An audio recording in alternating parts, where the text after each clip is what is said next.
മറ്റൊരു തെരഞ്ഞെടുപ്പ് ആവേശത്തിലേക്ക് കടക്കുകയാണ് വയനാട്. രാഹുലിന് പകരം പ്രിയങ്ക എത്തുമ്പോൾ ഭൂരിപക്ഷം എത്ര ഉയരും എന്ന് തന്നെയാണ് പ്രധാന ചർച്ച. രാഹുൽ ഗാന്ധി മാറുമെന്ന് ഉറപ്പായിരുന്നുവെങ്കിലും VIP മണ്ഡലം എന്ന വയനാടിന്റെ മേൽവിലാസം മാറില്ലെന്നത് സർപ്രൈസായി. പ്രിയങ്ക വയനാട്ടിൽ മത്സരിക്കാനെത്തുമ്പോൾ വയനാട് ഗാന്ധി കുടുംബത്തിന്റെ തട്ടകമെന്ന പുതിയ വിശേഷണം കൂടി ലഭിക്കുകയാണ്.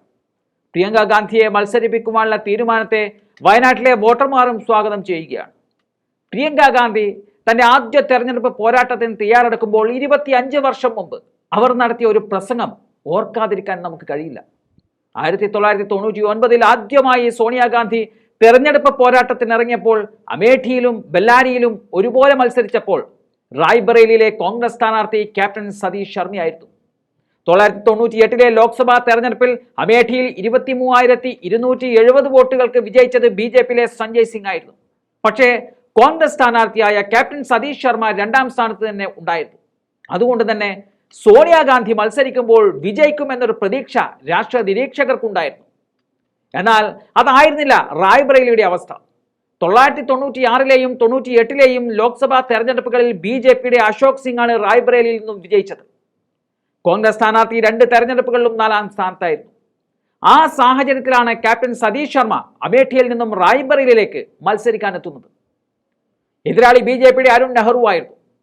അവിടെ ഒരു വിജയപ്രതീക്ഷയും രാഷ്ട്രീയ നിരീക്ഷകർ ക്യാപ്റ്റൻ സതീഷ് ശർമ്മയ്ക്ക് നൽകിയിരുന്നില്ല. അങ്ങനെ ഇരിക്കുമ്പോഴാണ് അന്ന് യൗവന വ്യക്തിയായ പ്രിയങ്ക ഗാന്ധി അമേഠിക്കൊപ്പം റായ്ബറേലിയിലും പ്രചരണത്തിന് എത്തുന്നത്. അവർ അവിടെ നടത്തിയ ഒരു പ്രസംഗം കാട്ടുതീ പോലെയാണ് ജനമനസ്സുകളിലേക്ക് പടർന്നത്. തന്റെ അച്ഛനെ പിന്നിൽ നിന്നും കുത്തിയ അരുൺ നെഹ്റുവിനെ നിങ്ങൾക്ക് വിജയിപ്പിക്കാൻ കഴിയുമോ എന്ന ചോദ്യം അവർ ജനങ്ങളിലേക്ക് ഇട്ടുകൊടുത്തപ്പോൾ അതിന്റെ പ്രതികരണത്തിൽ നിന്ന് തന്നെ അരുൺ നെഹ്റുവിന്റെ അവസ്ഥ മോശമാകും എന്ന് അവിടെയെത്തിയ മാധ്യമ പ്രവർത്തകർ മനസ്സിലാക്കിയിരുന്നു. അവസാനം ഫലം വന്നപ്പോൾ ക്യാപ്റ്റൻ സതീഷ് ശർമ്മ 73,549 വോട്ടിന് വിജയിക്കുകയും BJP സ്ഥാനാർത്ഥിയായ അരുൺ നെഹ്റു 4ാം സ്ഥാനത്തേക്ക് പിന്തള്ളപ്പെടുകയും ചെയ്തു. ആ പ്രിയങ്ക ഇന്ന് വയനാട്ടിലേക്ക് വരുമ്പോൾ ഏറെ പ്രതീക്ഷയിലാണ് വയനാട്ടിലെ ജനതയുള്ളത്. കന്നി മത്സരത്തിനായി കേരളത്തിലേക്ക് പ്രിയങ്ക എത്തുന്നതിന്റെ ആവേശത്തിലാണ് കേരളത്തിലെ കോൺഗ്രസ് പാർട്ടി. രാഹുൽ ഗാന്ധി മണ്ഡലം ഒഴിഞ്ഞെന്ന പരിഭവമില്ലാതെ വീണ്ടും ഒരു തെരഞ്ഞെടുപ്പ് പ്രചരണത്തിലേക്ക് സംസ്ഥാന കോൺഗ്രസ് നേതൃത്വം ഇറങ്ങുകയും ചെയ്യും. രാഹുൽ ഗാന്ധി വയനാട്ടിൽ അപ്രതീക്ഷിത സ്ഥാനാർത്ഥിയായിരുന്നുവെങ്കിൽ പ്രിയങ്ക ഗാന്ധി കോൺഗ്രസുകാർ ആഗ്രഹിച്ച സ്ഥാനാർത്ഥിയാണ്. രാഹുൽ ഒഴിഞ്ഞാൽ പ്രിയങ്ക വരണം എന്നതാണ് ലീഗ് നേതൃത്വം ഉൾപ്പെടെയുള്ളവർ ഹൈക്കമാൻഡിനോട് ആവശ്യപ്പെട്ടത്. ഇന്ത്യ മുന്നണിയെ സംബന്ധിച്ചിടത്തോളം വടക്ക് രാഹുലും തെക്ക് പ്രിയങ്കയും എന്ന രാഷ്ട്രീയ സമവാക്യം ആവേശം കൊള്ളിക്കുന്നതാണ്. തൃശൂരിലെ തോൽവിയിലുണ്ടായ നിറമങ്ങൾ വയനാട്ടിലെ ഉപതെരഞ്ഞെടുപ്പിലൂടെ ജ്വലിപ്പിക്കാനാകുമെന്നതാണ് പാർട്ടിയുടെ പ്രതീക്ഷയും. ഭൂരിപക്ഷം 4 ലക്ഷം കടക്കുമെന്നതാണ് പാർട്ടി നേതൃത്വം ഇപ്പോഴേ പറയുന്നത്. സ്ത്രീ വോട്ടുകൾ ഭൂരിഭാഗവും പ്രിയങ്കയ്ക്ക് ലഭിക്കുമെന്നും കണക്ക് കൂട്ടുന്നുണ്ട്.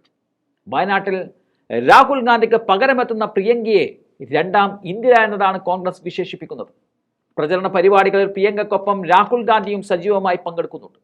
എല്ലാ പ്രധാന നേതാക്കളും പങ്കെടുക്കുന്ന വിധത്തിലായിരിക്കും വയനാട്ടിലെ പ്രചരണ പരിപാടികൾ സംഘടിപ്പിക്കുക. എന്തായാലും പ്രിയങ്ക ഗാന്ധിയെ ആവേശത്തോടെ വരവേൽക്കാൻ തയ്യാറെടുക്കുകയാണ് UDF പ്രവർത്തകർ.